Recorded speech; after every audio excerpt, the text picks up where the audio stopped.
बिस्मिल्लाहिर्रहमानिर्रहीम।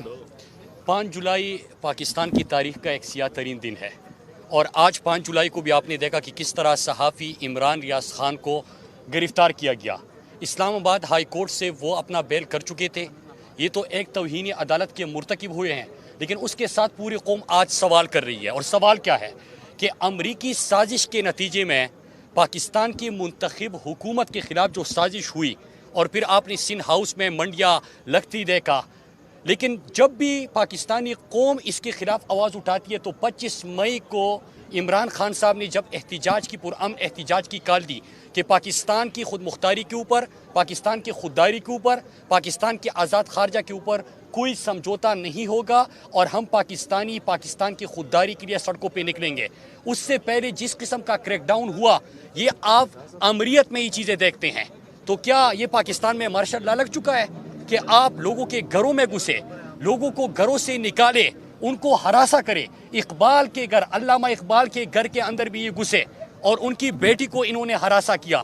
पाकिस्तान के बच्चे, खवातीन के गोद में बच्चे थे, उनके ऊपर इन्होंने शेयरिंग की। लेकिन जो मीडिया में आवाज़ उठाने वाले हैं, आज मैं तमाम सहाफ़ती तंजीमों से गुजारिश करता हूँ, बल्कि सवाल पूछता हूँ। आज मैं पूरी पाकिस्तानी मीडिया से नहीं बल्कि पूरी दुनिया की जो इज़हार राय की आज़ादी के नाम पे बात करते हैं, जो सहाफ़ती तंजीमें हैं, मैं उनसे सवाल पूछता हूँ कि पाकिस्तान में जो इस वक्त फाशिस्ट हुकूमत है, जो इम्पोर्टेड हुकूमत है, जो साजिश के तहत पाकिस्तान के ऊपर मसद्दत हो गई, ये अमरीत से बढ़कर इक़दामात यहाँ पे कर रही है। अरशद शरीफ साहब, उनके ऊपर पाकिस्तान के मुख्तलिफ थानों में आपने FIRs होते हुए देखा। समी इब्राहिम साहब, उनको जिस किस्म की धमकियां दी गई, उनके ऊपर जो FIRs का ना रुकने वाला सिलसिला आगाज कर दिया गया। उन्होंने क्या बात की थी? उनके ऊपर आप बगावत के मुकदमात कर रहे हैं, आप अयाज अमीर जैसे बुजुर्ग के ऊपर तशद्दुद करते हैं, आप इमरान रियाज खान के ऊपर पहले FIRs करते हैं, फिर उनके अहल खाना को धमकाते हैं, फिर उनके घर के अंदर घुस के और पुलिस को चारों अतराफ में खड़ा करके उनको हरासा करने की कोशिश करते हैं, फिर उनके वालिद साहब के ऊपर आप जाली केसेस बनाते हैं और आज अदालत के हुक्म के बावजूद इस्लामाबाद के इहाते में उसको गिरफ्तार किया जाता है। तो क्या ये आप कौन लोग हो कि आप बगावत के और आप मुहब्बुल वतनी के सर्टिफिकेट बांट रहे हो, आप गद्दारी के फतवे बांट रहे हो? कौन नहीं जानता कि अरशद शरीफ, समी इब्राहिम, इमरान रियाज खान, मुईद पीरजादा, इन लोगों ने पाकिस्तान का मुकदमा लड़ा। दहशतगर्दी की जंग जब हम लड़ रहे थे, ये लोग आवाज़ उठा रहे थे और पाकिस्तान का बयानिया दुनिया तक पहुंचा रहे थे। यही वो लोग हैं जो आपकी फिफ्थ जनरेशन वारफेयर, जिसका बारहा जिक्र होता था, यही लोग मुकदमा लड़ते थे, आवाज़ उठाते थे।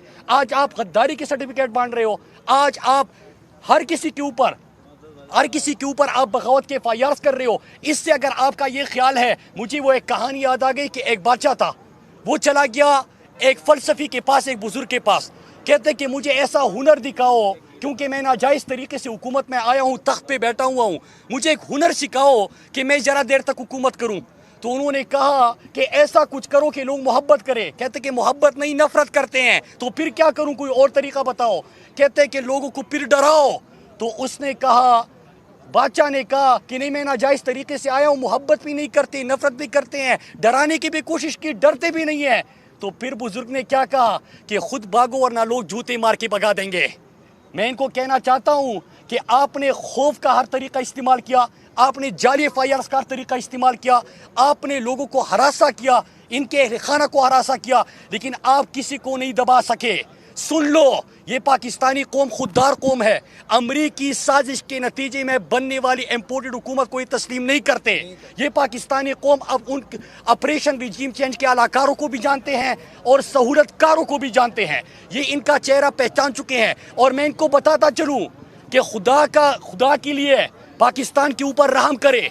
इस रिजीम चेंज ऑपरेशन के बाद पाकिस्तान में जो तबाही आई, वो तबाहकारियाँ रोज़ाना आपके सामने है कि महंगाई की एक लहर आई, लोगों के ऊपर जबरो सितम ढाने का एक सिलसिला शुरू हुआ। लेकिन ये ज़्यादा देर तक नहीं चलेगा और पाकिस्तान में श्रीलंका जैसी सूरत हाल पैदा करना चाहते हो, आप पाकिस्तान को नुकसान पहुंचाना चाहते हो। अगर अवाम का और कौम का नब्ज देखना है تو کسی شادی میں شرکت کرو, کسی جنازے پہ چلے جاؤ, کسی چوراہے پہ, کسی چوک میں, کسی بازار میں کھڑے ہو جاؤ, آپ کو ایک ہی آواز سنائی دے گی کہ پاکستان ان غداروں کو معاف نہیں کرتا جنہوں نے پاکستان کا سودا کیا, پاکستان کی خود مختاری کا سودا کیا.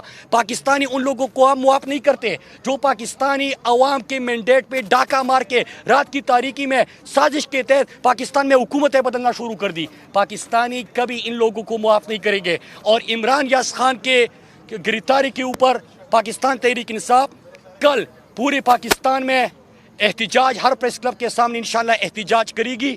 ہم پاکستانی قوم سے اپیل کرتے ہیں کہ اپنے حق کے لیے نکلو. جو لوگ آپ کے لیے آواز اٹھا رہے ہیں یہی وہ لوگ ہیں. آج جو ارشد شریف, سمیع ابراہیم, محیط پیرزادہ, عمران یاس خان, ایاز امیر کے ساتھ ہو رہا ہے, یہ آپ کو سبق سکھانے کے لیے ہو رہا ہے کہ ہم سے سوال مت پوچھو, یہاں پہ اپنے حق کے لیے آواز مت اٹھاؤ, پاکستان کی خود مختاری اور خودداری کی بات مت کرو.